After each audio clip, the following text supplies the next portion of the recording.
Well, good morning, everyone. I wanted to say welcome to our webinar this morning. It's Friday, December 4th. I'm Dean Scott, Senior Reporter for Bloomberg Environment. I want to welcome you to this webinar. We're titling it, What Climate Science Really Says About Carbon Capture. It's being hosted by Third Way, Clean Air Task Force, WRI, World Resources Institute, National Wildlife Federation, NC 180. We're talking today about carbon capture and storage with prominent climate change scientists, many of whom worked on some of the leading international climate reports. In summary, the message from the climate scientific community is this: the world has 30 years to reach net zero emissions.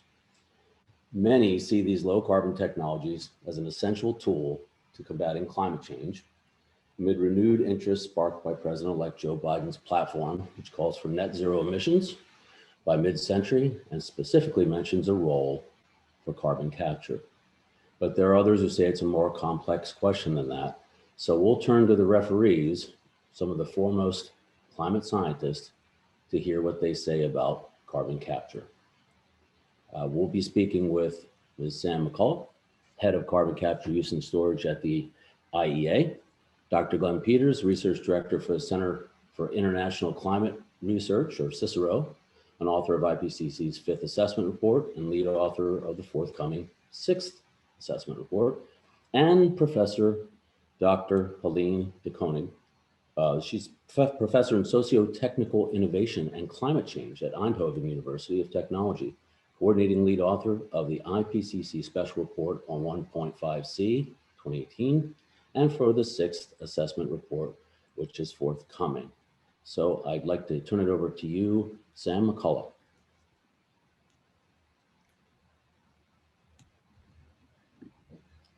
Well, thank you so much. Let me just get my presentation up. Hopefully you can see that. So I really appreciate the opportunity to share some of our recent work with you and to be here with such a great group of experts on CCUS. So from the International Energy Agency perspective, we're very much an all fuels and an all technologies organization. We take a global perspective, and really our analysis has consistently highlighted a critical role for CCUS in meeting energy and climate goals. CCS is not just a fossil fuel technology. It's not just about coal power. You know, this is a technology that provides can play a diverse role in meeting the challenges of energy and climate. So as we get started, just some CCUS 101. So many will appreciate this, but CO2 can be captured from a range of different point sources. So that can include power stations or industrial facilities, cement, steel, chemicals plants. These facilities can be fueled by fossil fuels, so coal, gas, oil, or indeed from biomass. And we can also capture CO2 directly from the air through direct air capture technologies. The CO2 can be transported predominantly by pipelines or by ships. The US already has a very extensive network of pipelines. And the CO2 can be used. So the largest uses of CO2 today are in fertilizer production, but also enhanced oil recovery. But in the future, there's opportunities for new markets, including using CO2 in chemicals, in fuels, and also in building materials. If the CO2 is not used, it can also be permanently stored in deep geological formations that can be either onshore or offshore. And this is technology that has been demonstrated for decades now. So CCS is really part of a portfolio of technologies that are needed to reach net zero goals. So net zero really requires emissions reductions in all parts of the energy system. And the power sector in particular is key, and it's a sector that has received a lot of the attention to date.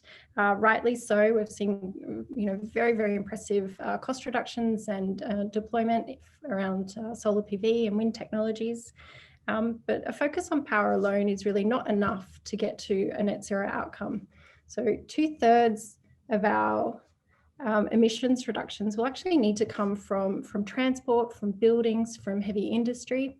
And this really does require a portfolio of technologies to reduce emissions. So that includes certainly a strong role for renewables, a strong role for electrification, for hydrogen, bioenergy, but also CCUS. And in our analysis, CCUS accounts for around 15% of the emissions reductions needed in a net zero pathway. So CCUS is not actually a new technology as such. CCUS facilities have been operating in the United States since the 1970s and 1980s. Much of this has been associated with natural gas production or processing. And this is really a low-cost opportunity for CCUS.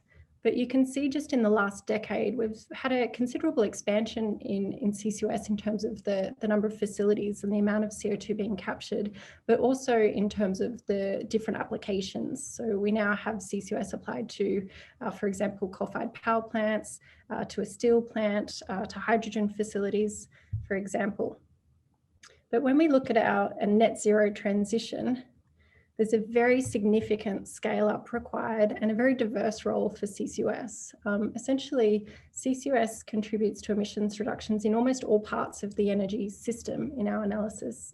In power generation, it can be applied to gas, coal or biomass-based production, hydrogen, heavy industry, steel, cement, chemicals, capturing CO2 directly from the air we see playing an important role. And although most of the CO2 in our analysis is ultimately stored, there is this important role for CO2 use, and that does include in applications such as synthetic fuels. So in our analysis, we really highlighted 4 strategic roles for CCUS. So it does play a diverse role, but there are 4 key factors that we see as being really critical as part of this net zero transition. And I want to touch on these quickly in turn. So the first one is really about looking at existing energy assets. So this chart shows the average age of coal-fired power capacity globally, where you can see much of the fleet has been built in the last 10 years. So this is coal, but actually the story is quite similar for gas-fired power generation, also for industrial facilities, steel, cement, chemicals plants. And retrofitting CCS really is an important solution to avoid the lock-in of emissions from these facilities. Now, we did some very detailed analysis on the global situation in terms of power and industrial facilities, and assessed that if they were to continue to operate to the end of their technical lives, these could be associated with emissions in the order of 600 billion tonnes of CO2, which is 17 years worth of current emissions, annual emissions. So retrofitting is a really important solution that can enable many of these facilities, which are primarily located in developing Asia, to continue to operate. CCUS is also one of the 2 key pathways to scale up the availability of low carbon hydrogen production. So today we have around 75 million tonnes of hydrogen being produced every year. And this is almost exclusively from fossil fuels. And this is associated with very significant emissions. So the emissions that are the equivalent of the UK and Indonesia's annual emissions combined. So we need obviously low carbon solutions to scale up future demand for hydrogen. And hydrogen is another solution that will play a diverse role in energy transitions. Although obviously the so-called green hydrogen, so hydrogen can be produced from electrolyzers powered by renewable energy, and we see this playing a really significant role. It's about 60% of the hydrogen production in our analysis. CCUS equipped hydrogen production does play also an important role at around 40%. Due to its cost competitiveness in many regions, and this includes in regions that have access to low-cost fossil fuels and also CO2 storage. CCS-equipped hydrogen production can also help to support this scale-up that's needed. CCS is one of few solutions that we have in some of the more challenging or so-called hard-to-abate sectors such as heavy industry and also aviation. So here I focus particularly on the cement sector, where CCS is really quite critical. Now, emissions from the cement sector are around 7% of global emissions, which is 2.5 times the level of all aviation emissions. That's taking a 2019 a measurement of aviation emissions, but it's a significant contribution to global emissions. And here we have very few options. So even with very robust material efficiency measures, CCS accounts for around 2/3 of the emissions reductions needed in this sector. And it's primarily because 2/3 of the emissions from the sector are associated with process emissions. So they're not associated with the combustion of fossil fuels. They're inherent in the way that we produce cement. And there's really no practical solution today other than CCUS to capture and store these emissions. Finally, carbon removal. So when we speak about net zero goals, we inherently recognize that it may not be possible to completely eliminate or avoid all emissions, and any emissions remaining really need to be balanced or offset by carbon removal. And this is really at the heart of net zero discussions. So as an example, in our IEA analysis, when net zero emissions are achieved, there's still around 3 billion tonnes of CO2 being emitted, primarily from these so-called hard to abate sectors, so long distance transport, heavy industry. And these are balanced or offset by carbon removal solutions that are underpinned by CCUS, so bioenergy with CCUS and direct air capture. Now, there are obviously other nature-based solutions to carbon removal, but we see this as being a really important part of a portfolio approach to carbon removal, in much the same way that we need a portfolio for direct mitigation. A portfolio for carbon removal will also be important. And these are also technologies that can be deployed in the near term and actually be part of the solutions that we deploy to accelerate the path to net zero. Finally, I've just highlighted some high-level priorities that we identified in our analysis. Just briefly, we need to create the conditions for investment. There's virtually a limited business case for investment in CCS in many regions today.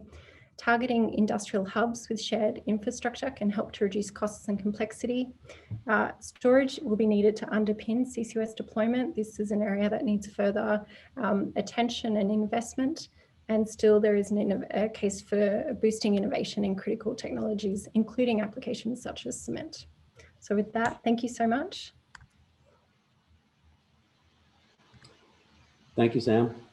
Next, we will move to Dr. Glen Peters. Hello, everybody. I'll just pop my presentation up and hope it all works. Yes, hope so. Okay, good morning, everyone, or good afternoon for those people on this side of the ocean. It's very dark here in Norway, just to let you know. So what I'm going to talk about now is, do we really need CCS or CCUS, and how much we may need and how we may think about that. I'm going to do something that I've never done before in a presentation. I'm going to actually dissect a scenario. So you're going to see a scenario dissected now, live. Hopefully this works okay. I'm just going to essentially show the anatomy of a scenario, what a scenario looks like, and how CCS fits into the general picture of mitigation. So this figure here shows what we call a baseline scenario or a reference scenario. It's where emissions may go if we don't do anything or we don't do much about climate. So on the vertical axis there, we have greenhouse gas emissions. It doesn't really matter what the unit is, and we have time along the bottom from 2000 to 2100. And you can think of this dark grey in this figure as the CO2 that we emit into the atmosphere. So our goal, I should say, is to get rid of that carbon and get emissions down to zero by about 2050 or 2100 in that period, to keep below 1.5, 2 degrees or 2 degrees, consistent with the Paris Agreement. So how do we do that? So this is the sort of the reference, the starting point, if you like. We have a lot of conventional mitigation. We sometimes forget about this, but there's a lot of technical and behavioral things we can do. We have energy efficiency, we have renewable, solar, wind, electric cars, all sorts of different options that we can implement, which helps reduce emissions. This is not sufficient. we still end up with that dark grey slice down the bottom, which is the potential CO2 emissions going into the atmosphere. So onto that, we can combine some carbon capture and storage. Primarily here, I'm talking about in the fossil and industrial sectors, so power generation or industrial sectors and so on. So we could have carbon capture and storage, for example, on power generation. We could have it in industry, steel, cement, and so on. And that helps us reduce a little bit further the amount of CO2 that we emit to the atmosphere. On top of this, we have non-CO2 emissions. Why do I talk about non-CO2 emissions? So things like methane and nitrous oxide, I'll come back to that in a minute. Now, these predominantly come from the agricultural sector. So let's say paddy rice has some methane, meat consumption, particularly ruminants, leads to methane, red meat, if you like. Nitrous oxide comes from fertilizers and so on and so forth. Because these emissions often come from food production, they're very hard to reduce. And so those emissions may stay there, or a share of those emissions will stay there. And there's also emissions from land use change, deforestation. At the moment, hopefully we can reduce and get rid of deforestation and turn that into afforestation. This particular scenario doesn't really have much afforestation, so the little brown slice there doesn't go negative. I'll come back to that in a minute. But we end up with these emissions that we can't still get rid of from the dark grey here, which is fossil emissions and industrial emissions that we can't mitigate. They're too hard or too costly to mitigate. We have some non-CO2 emissions. And to offset that, we essentially need carbon dioxide removal. So we take carbon out of the air essentially. And there's different ways to do that I'll come back to in a minute. But this is shown here in this figure as bioenergy with carbon capture and storage. So we grow biomass and use that to take carbon out of the air by combining it with carbon capture and storage.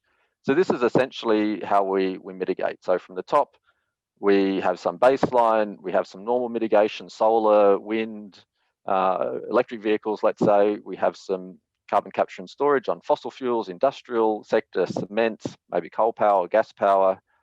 There's some emissions that we can't get rid of, non-CO2, methane and so on. There's some sectors that might be too hard to mitigate, long distance transport, for example, some industrial facilities. And so we need to offset these emissions with some carbon dioxide removal, sometimes called negative emissions, and we end up with that black line there. And if we do that, we've successfully met the goals of the Paris Agreement, where in this case, 1.5 degrees or so global warming. So that's what a scenario looks like and how CCS fits into those scenarios. Just to show this in a slightly alternate way, for those of you that don't like figures but like more emojis and stuff, here's conventional mitigation, wind turbines, buses, trains, different forms of mobility and so on and so forth. In the middle there, fossil with CCUS, so we might have power generation or industrial facilities where we stop the carbon from going into the atmosphere. We might still use fossil fuels, but we catch the carbon and store it. The third big box there, removal involving CCUS. Sam mentioned this also. We might have bioenergy with carbon capture and storage.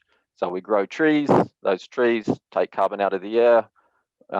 We burn the biomass and capture the carbon before that gets into the atmosphere and store it. So the CO2 goes from the air into the biomass through the power generation into the ground, essentially.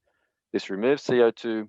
We have direct air capture. Just think of it as we make a machine which sucks carbon out of the air, requires a lot of electricity and heat, but it's possible to do.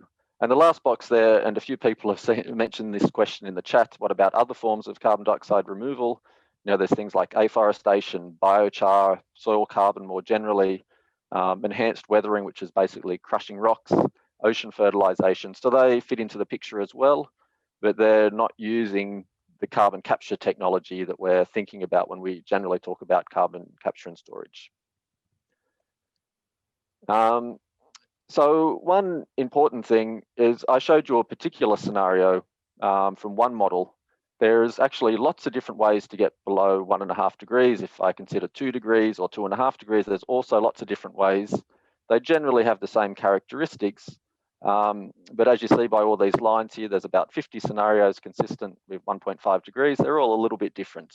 And if you look into the details, each of those models will use a little bit different amount of coal, a little bit different amount of solar, and also a different amount of carbon capture and storage. So this figure here shows the amount of carbon capture and storage of some of those scenarios. And the scale here is immense. You might not know the units here. I'll explain them in a little bit. The average here, those dark blue lines, is something like is the average of the different types of scenarios there, around about 15 billion tonnes at the end of the year. So to put that at the end of the century, to put that into scale, if you consider an average sort of CCS facility, you know, you have some bigger ones, some smaller ones, but if I just take 1 million tonnes per year of capture and storage as a average size, if you built one facility per day, every day till 2050, you'll end up at around about 11 billion tonnes, and that's where we are in that figure. So this is very, very big scale. The numbers that Sam mentioned in the scenario she was talking about, from memory, I should have put it on this figure, you end up around about here in 2050. I think it's about 2 billion tonnes, and in 2070, I think she said about 10, so up around here. So scenarios use a lot of carbon capture and storage. Now, this indicates the size of the challenge as one thing, but you can also question how realistic these are, and these scenarios get critiqued for using so much carbon capture and storage. So I just want to mention something about the scale here. So scenarios generally assume rational behavior. They're cost optimizing over a very long time period. They use discounting. They don't have cost overruns. They don't have, you know, Petronova shutting down and so on and so forth. It's a very perfect world. And because of this, you know, policy in those scenarios stimulates a lot of carbon capture and storage. So that's a very idealized world in those scenarios. But if we think about it in a more practical level, and as I was sort of describing when I was dissecting the scenario, we're probably going to need some level of CCS. So mitigation, we might need it, for example, in industry, steel or cement. We might need it for removal to offset those emissions in agriculture, the methane that we can't get rid of, for example. Or maybe we still have some long distance transport with aeroplanes that we can't get the carbon out of the fuel. So we might have, you know, we might be able to generate fuels using CCS, or we might be able to remove that carbon. And an issue I haven't really talked about, a lot of scenarios have what's called overshoot. So they go over the temperature target and then come back down. So maybe we'll use carbon capture and storage in the future to bring the temperature back down if the impacts are too bad. So it's not really a question of if we need carbon capture and storage or carbon dioxide removal, it's more a question of how much do we need and how much can we incentivize through policy and so on. And that's more or less where I finish it. There's a future for CCS, definitely, yes. And I sort of finish here with, we probably need more CCS than we can possibly feasibly deploy. And I'll finish up there and pass over to Helene. Thanks, Glenn. Thank you.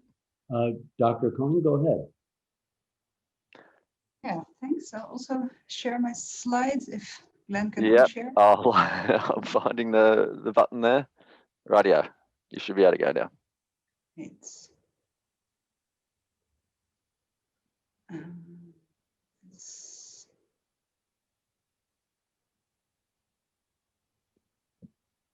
okay. Thanks very much for having me here. It's a big honor to present from Europe to the other side of the Atlantic Ocean. What I'll speak about is what the IPCC, the Intergovernmental Panel, is saying on carbon dioxide capture and storage, in particular in its special report on 1.5 degrees of global warming compared to pre-industrial times.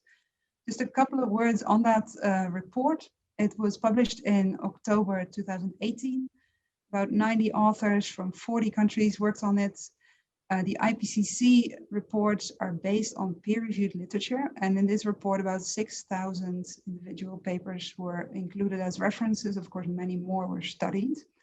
1,100 reviewers looked at the report and provided comments, and IPCC requires that we as authors individually replied to all those comments, and you can actually look up all the comments and all the answers on the IPCC website. And we've received 42,001 comments on this report in various review rounds.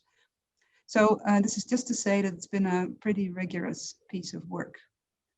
The key messages from this report were that, first of all, we are already at 1 degree of global warming compared to pre-industrial times, and this was 2018. At the moment, we're talking about 1.1 degree centigrade, I should say, so 2.7 Fahrenheit or so. At the current rates, we would reach this 1.5 degree centigrade of warming somewhere between 2030 and 2050. So basically in 20 years from now. We conclude in the report that there are very clear benefits to limiting warming to 1.5 degrees, even compared to 2 degrees of warming, which is also in the Paris Agreement. And those benefits are, for instance, that we would prevent, even at 2 degrees, you would see the almost complete extinction of coral reefs. You would see a great increase in hundreds of millions of people more in poverty because of extreme weather. And some of that would be prevented if you would limit warming to 1.5 degrees. And that's why we conclude this. We also conclude that we can still limit warming to 1.5 degrees, but this requires unprecedented changes, especially in the spread and the scale of those changes. Actually, the rate of change we've seen before in individual technologies. If we wait for the nationally determined contributions in the Paris Agreement, which aim for 2030, if we wait for them to get implemented, that means we will miss the 1.5 degree limit. We will definitely exceed it. So those contributions would need to be more ambitious in order to limit warming to 1.5 degrees. And finally, the key message is that if we look at the Sustainable Development Goals and we contrast those with 1.5 degree pathways, it's clear that there are more benefits than trade-offs between the SDGs and limiting warming to 1.5 degrees. Now, in this report, as Glen already showed, we also looked at these pathway scenarios with integrated assessment models. This is only CO2 emissions, not other greenhouse gases. And the blue lines are scenarios where global warming is limited to 1.5 degrees with a reasonable chance with no or limited overshoot. And basically there are 3 key characteristics. We need to roughly halve CO2 emissions globally in 2030. We need to be net zero CO2 emissions in 2050 globally. So that's in 30 years from now, rich and poor countries together. And we need carbon dioxide removal to some degree, starting from around 2050. So those are the key characteristics to keep in mind if we want to limit warming to 1.5 degrees and prevent these consequences of greater warming. Now, as Glen also said, we also have various pathways that we use as sort of illustrations for the choices we still have in terms of what path we take. And here, if you look at these graphs, the gray is the emissions of CO2 from fossil fuels and industry. The brown is agriculture, forestry, and other land use. So those can be positive or negative emissions or removals. And the yellow is bioenergy and carbon dioxide capture and storage, which is considered an option that removes CO2 from the atmosphere, which works if your bioenergy is grown sustainably.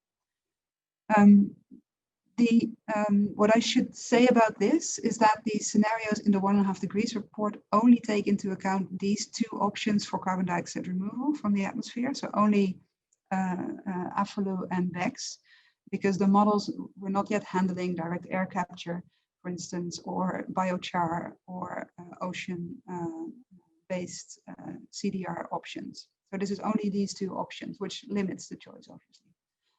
But the things we still have to choose, and we can look here at also a table that includes the total numbers of cumulative CCS used in these 4 illustrative scenarios.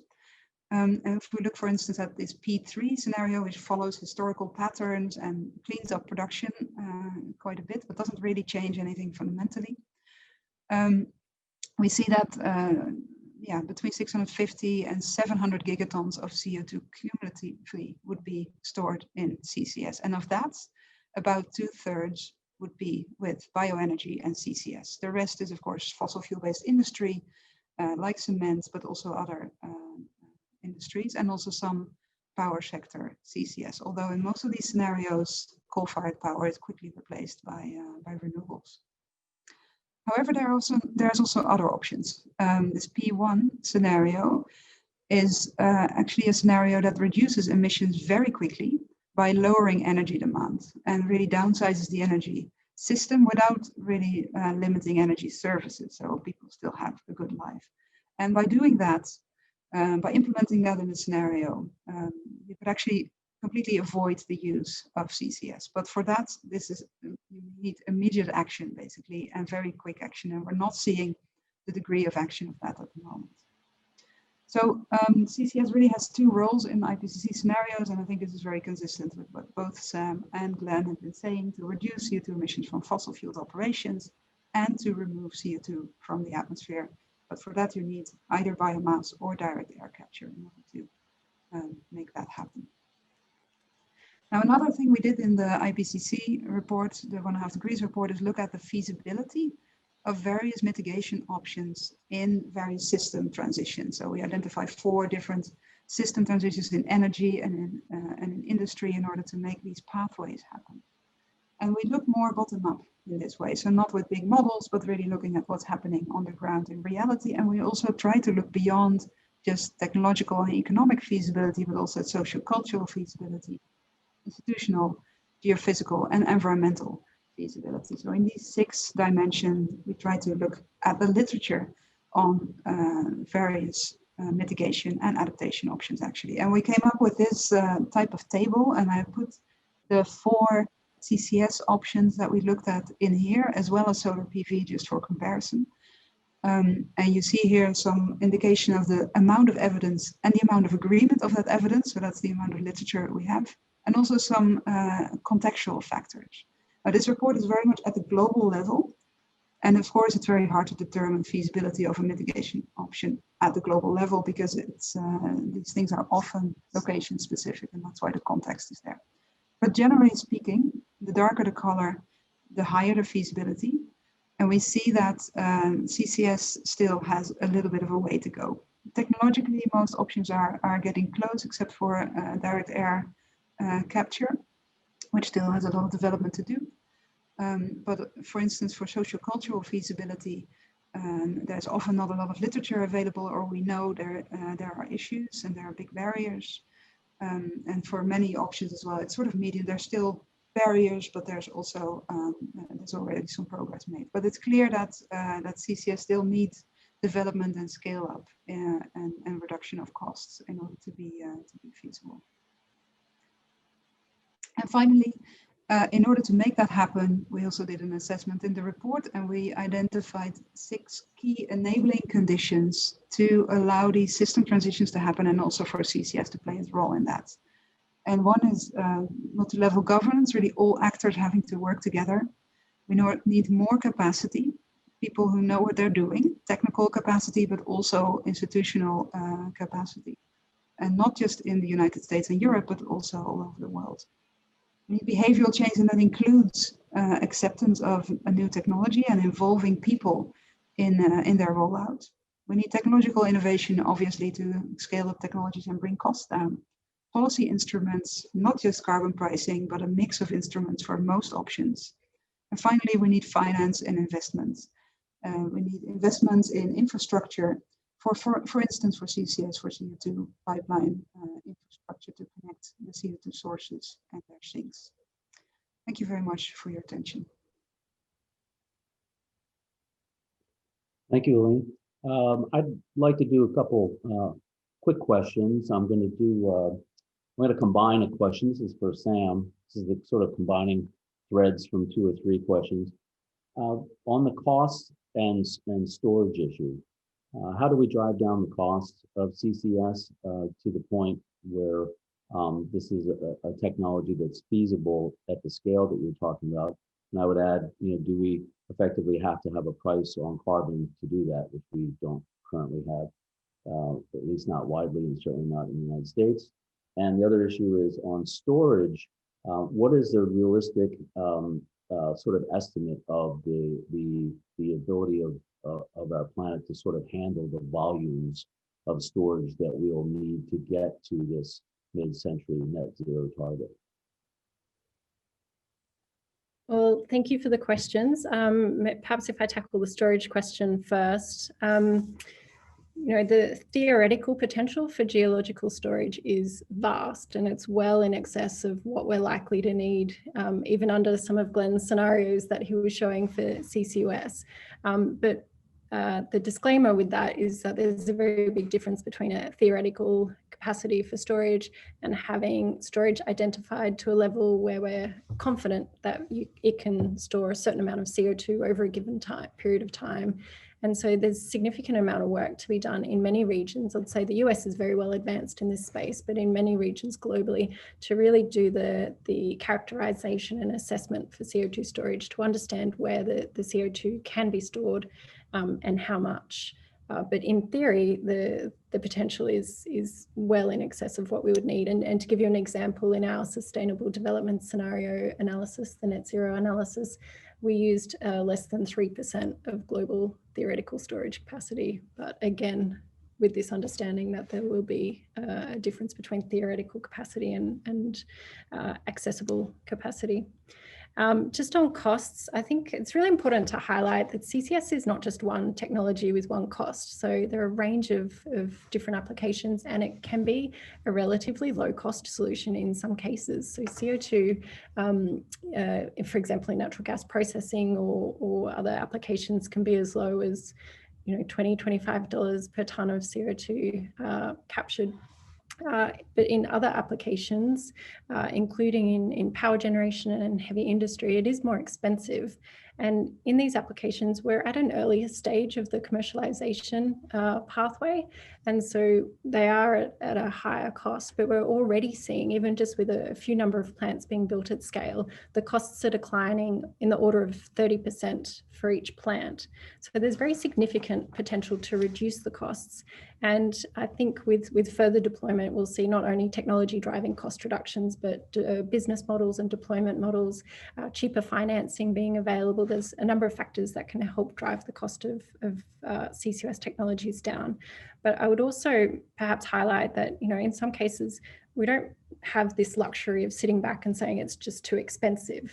So sectors like cement are highlighted, 7% of global CO2 emissions. If we want to get to net zero, we can't just simply say, well, in the absence of other solutions, CCS is too expensive. We really need to be investing in these technologies, driving the costs down and supporting deployment. A carbon price can play a role in that, but it won't be able to do all of the job in terms of supporting CCS deployment at the sort of scale and pace that we need. So we need more targeted policies to support investment in CCUS, including in infrastructure. Oh, one more. This is from someone is asking, Helene, I'd like you to answer this, to talk a little bit about the risks of capturing carbon long-term. There's probably not the degree of knowledge outside of the climate policy world about what we're talking about when we're talking about CO2 pipelines and risks to things like soil, water, and air. At sort of a high level, in a way that everyone could probably understand. What is your sense of sort of the work that needs to be done to allay any concerns from the public about risks associated with this type of storage? Yeah, thanks for that question, and it's a good question and a very important one. We can distinguish between various steps in the CCS process, right? A capture facility is a small chemical plant with all different risks associated with that and environmental impacts. The transport by pipeline, ship, or rail is probably, from an engineering risk point of view, the riskiest step. But funnily enough, that if you especially look at onshore storage of CO2, generally that is the part of the CCS chain that generates most public concern. And I think that has something to do with pipelines. You know what you're getting, and with geological storage, people are a little bit less knowing or understanding of what what it actually is. And what it is that you actually inject your CO2 in a very deep underground, so more than 800 meters deep, usually more, usually way deeper. And if you select your reservoir in a good way, and if you keep on monitoring it and don't inject too much, then the risks are, according to IPCC reports already published in 2005, very limited. Basically, once you seal it, the reservoir stabilizes and things are unlikely to come out. I think a couple of things to look out for in terms of sustainability risks for CCS, also in combination with bioenergy, is the enormous amount of land that you would need for the bioenergy part of that. And the interactions that would have with concerns like water use and biodiversity in particular. And there have been studies about that, really limiting the potential of bioenergy lower than what is in the IAM scenarios at the moment. So that is definitely an area of concern. And in terms of how to limit those public concerns, a thing that engineers often forget is that actually you have to really involve people in the decision making, and really inhabitants of a place where you store your CO2 or where you do your capture, make sure they are part of this transition process, that they are part of the planning. And we know that from years and years of decades, I should say, of social science research, that if people experience ownership and influence on how things are going, they have a much better understanding of it, and they also see the benefits in a much better way. So that's a big lesson also from the Netherlands, where a big project was cancelled because of public resistance. Thank you. Thank you for that, Elaine. I want to move quickly so that we get some time for Q&A at the end. I'm going to introduce now the panelists. I'm going to start with Shannon Hike-Williams. She's Director of Climate Energy Policy for National Wildlife Federation. While we set up for the second panel, this will only take a moment. And Jen Wilcox, Senior Fellow at WRI and Presidential Distinguished Professor of Chemical Engineering, Energy Policy at the University of Pennsylvania. Dr. Suchi Talate, Senior Policy Advisor at Carbon 180. Lee Beck, CCUS Policy Innovation Director, Clean Air Task Force. And Matt Bright, Carbon Capture and Industrial Emissions Policy Advisor for Third Way. I'm going to start with a few questions that we sort of put together yesterday and the days before we set this panel up. This question is, what are the environmental justice issues around CCUS technologies? And this is for Dr. Suchi Talate. Thanks so much, Dean. And yeah, I think there are a lot of important issues around EJ when it comes to carbon capture. And so there are a few different issues that I wanted to highlight. So first is our infrastructure. The infrastructure needs around carbon capture, especially CCUS and DAC, are huge, as we've heard. And we have to really think about where that infrastructure is going to be built. You know, we've seen previous efforts around CCS contribute to a distrust around this technology and its safety. And so what we really need is transparency, industry accountability, and a lot of community engagement throughout the entire process. A second important issue I want to raise is around jobs. So two important questions really come to mind when we're talking about environmental justice. And so that's, where will the jobs be and who has access to them? You know, we can create opportunities for economically disadvantaged communities, but that requires placement of investment and job training. And so we've seen that historically in the renewable industry, even a lot of communities of color weren't given opportunities, and jobs that did exist weren't especially safe or high quality. And so, you know, when it comes to carbon capture, we're seeing really exciting policy progress, and there's significant interest from the incoming Biden administration. And so as we start thinking about next steps, you know, the nascency of carbon removal creates an opportunity for us, you know, to shape policy decisions around research and deployment in a way that actually, you know, addresses these inequities instead of contributing to them. I also, thank you. I also wanted to ask, this question, I guess, is for Jennifer Wilcox. This has to do with going to the ability of carbon capture technologies. If these can reduce emissions from fossil fuels, why not just go right to the source, as some argue, and eliminate fossil fuels altogether? Yeah, so that's an interesting question. I think we first have to think about the infrastructure that we've invested in and that exists associated with fossil fuels. Many of us are using fossil fuels for heating today, for our electricity needs, and also for the transportation sector. And we've invested in this infrastructure, and not just in terms of the automobiles that we drive and the units that we use in our homes, but also in terms of the labor force that exists. And if we were to eliminate all of this today, we would also be putting a lot of people in a position without having a job. And so we need to think about the investments that we've made. It doesn't mean that technically we can't think about paths to defossilization. When you think about each of these sectors, like the electricity sector and how we depend a lot on fossil fuels today, there are efforts associated with using renewables in order to displace fossil fuels for electricity generation. When we look at heating, we think about electric heating as an option for replacing fossil fuels for heat. But there are also sectors that are really difficult to avoid the use of fossil. Those include the transportation sector, for instance, in aviation and shipping. And then there are also carbon emissions that aren't necessarily associated with fossil heating, like the industrial sector, like calcining limestone for cement production. And so that's where the role of carbon removal has to come in, is really those difficult to abate sectors. So I think that there are ways where we can make this transition happen. And I'm excited to hear more about that just transition from our panel speakers too. Oh, great. And this last question, I'd like to send to Shannon. It has to do with CO2 pipelines. We'll probably need CO2 pipelines and other infrastructure in order to deploy more CCUS. But how is it possible to build out what would be thousands of miles of the pipeline safely when there are so many issues, concerns with natural gas and oil pipelines in existence today? Thanks, Dean. Yeah, that's a really good question, and one deserving of continued study, really. And Helene's comments earlier were also very helpful on this front. Clearly, thousands of miles of pipelines, new pipelines are going to leave a mark on the land. It's just the way it is. But to segment out the question a bit, pipelines at least may not be really required in such large capacity for all CCUS ventures.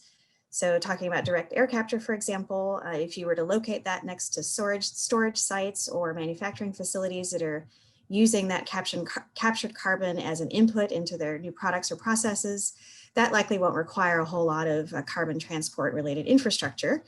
And direct air capture, especially if powered by some form of zero carbon energy, helps the US go negative, as you've heard the scientists talk about earlier, by pulling carbon directly out of the atmosphere while we cut emissions elsewhere. And so that's why you'll hear a lot more comfort or a lot more discussion in the environmental circles about direct air capture and also sort of using renewable energy powered direct air capture in local sort of storage sites. But obviously that's not the entire universe of what we need to be pursuing here, as is made clear by the science. We need to be capturing the carbon emitted from power plants and industry here in the US and across the globe. And so that'll require getting captured carbon from current industrial sites to places where it can be stored or used. We've waited so long to address the climate crisis in any real significant way that that's just the state of where we are right now. Fortunately, we have experience to build upon. Today's existing CO2 pipelines have really been constructed and operated safely, relatively safely, with no toxic spills to worry about. And there are ways to site CO2 pipelines so that land and habitat impacts are minimized with proper environmental review, of course, but including prioritizing building over existing infrastructure and doing that instead of breaking new ground. But it is true that constructing, the thousands of miles of pipelines required will require thoughtful engagement of communities as well as business and conservation voices to make sure it's all done smartly. Lee, you want to chime in there? Yeah, thank you. I agree with everything that has been said, and thank you to the audience for joining us here today. I think this is a really fantastic discussion, but what really stood out for me today is what Glen Peters said, and this is the discussion is no longer if we need carbon capture is how much, and we'll probably need more than we can actually build. So I think the sooner we can come to this consensus and then start planning for the various technologies that we need to achieve net zero emissions by mid-century is really important. And as we saw, carbon capture is one piece in the puzzle. Obviously, we want as many renewables as possible, but we really need to make sure that we can actually reach these goals and not in 2035 or 2040 actually find out that we failed to commercialize certain technologies. And from the Clean Air Task Force perspective, we would like to see regional economic opportunities created, as Suchi and Shannon already discussed, with the scale up of carbon capture. We'd love to see carbon capture hubs, storage hubs, through investment in saline geologic storage and the build out of CO2 infrastructure. It's really important that we start to understand and plan for this required infrastructure and the amount of storage, and this was a question earlier today, and really think about how we can plan it and then optimize for cost, optimize for land use impacts, as Shannon has already discussed. I think this is a really important next focus, especially as we're looking at the next Congress and potentially infrastructure as a priority. We need to ask ourselves, what's the net zero infrastructure we need? What's the CO2 disposal infrastructure we need? Great. Matt, I'd like you to chime in here and to start. I wanted to ask a little bit about incentives for carbon capture. As of yesterday, there was the push to include the Use It Act from Senator John Barrasso was knocked out of the conference agreement for the National Defense Authorization Bill. And so we've been at that bill for a couple of years in the U.S. to try to we've got on one hand sort of a growing bipartisan support for carbon capture at least on the research and even incentive side. But we're also in the middle of what we all understand to be a kind of down to the wire negotiations on some of those incentives in a lame duck Congress. So there's sort of a lot of movement going on around us. And I'm thinking about, there's a question here that is asking about how other countries look at this use of incentives, this incentives-driven sort of approach that we have in the U.S. Is it something that is happening elsewhere, or at minimum, does the U.S. Example in terms of trying to drive that policy largely through 45Q, does it serve as a good roadmap for other countries? Thanks, Dean. So I'm going to actually let Lee Beck answer some more of the international scene. I don't know a lot about, European incentives. I will say that 45Q has been very effective. We have seen a lot more since 45Q was reformed back in 2018. We've seen a lot more projects come online. We think that there certainly needs to be more done as far as making 45Q, allowing projects to be lengthening the extension of 45Q, the number of years that it's there. There are things that can be done to make 45Q more robust. But it has certainly been effective. And I think that's the important thing to think about, that these things actually work. And we've seen the projects increase in the US. I also just want to say that, when we're talking about CCUS, this is not science fiction. I think a lot of people are under the misconception that this is still something future. CCUS is going on right now. Third Way has a map where we note, the projects that are going on. The Global CCS Institute does as well, CATF. We're noting actual places. There's about 40 million tons that are being captured around the world, as we speak. So again, we can do this. We just need to scale it up, and 45Q is certainly going to play a big role in that. Yeah, happy to jump in here. I just want to mention the European Union as an example really quickly. The EU has set a climate neutrality goal for 2050. They're building and aligning every single policy that they have with that goal. And as part of this, they've been investing multiple hundred millions, in Norway, 2.1 billions, so the UK, into CO2 disposal infrastructure to really going to really deliver a scale up of carbon capture at ports with regional economic hubs and clusters in the Netherlands. The Netherlands actually has its own subsidy scheme for carbon capture on top of the EU ETS, a carbon contract for difference. The UK is looking at this as well. So there's a lot of things happening internationally. And what I think the US can learn is really planning the CO2 infrastructure to enable more facilities to come online and to really have a pathways to a scale up that's net zero compliant. I throw this out to any of you that want to take it. I think we're moving into a new administration, number one, and two, an administration that's making fairly ambitious pledges toward net zero, but also getting carbon out of the power sector. I think by 2035 is the pledge. So I wonder, we're moving into a new Congress. We don't have to get into specific bills going forward, but is there an opportunity here for some legislation broadly that you think sort of has to include a couple ideas, tenets as we move forward on carbon capture? I would point out we're moving into quite possibly a divided Congress, but also we're going to be, we're moving into an era where issues like environmental justice that maybe have not been brought to the fore on the carbon capture debate are going to be more of the discussion. So I'm wondering, how do you see us sort of talking about this in Congress and what's needed? And I'll throw that open to anyone who would like to take it. Can I jump in? Please.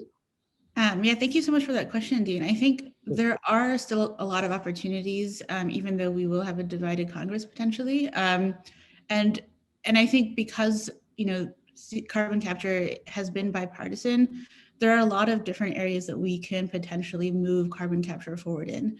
You know, as I highlighted earlier, I think we do have an opportunity here to do this in a different way. And there are a lot of policy approaches that I think we can get bipartisan support on and integrate environmental justice into.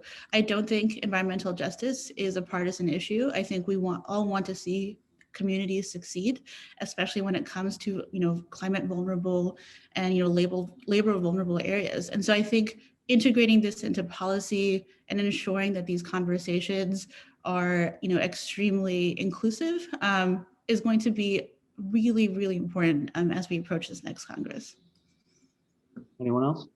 I'll just add really briefly that I think that I totally agree with Suchi, and I think that this is, you know, an area for real bipartisan opportunity, and it's an opportunity for, you know, coal state and coastal state members of Congress to actually work together on climate solutions, which is a tremendous opportunity. And I think not to be overlooked, the opportunity here for deindustrializing communities.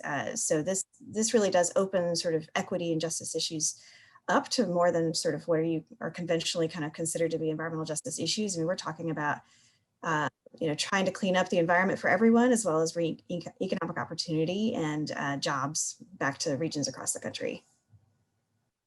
Yeah. Dean, I just want to go ahead. Chime in just for a sec, say I agree with everything.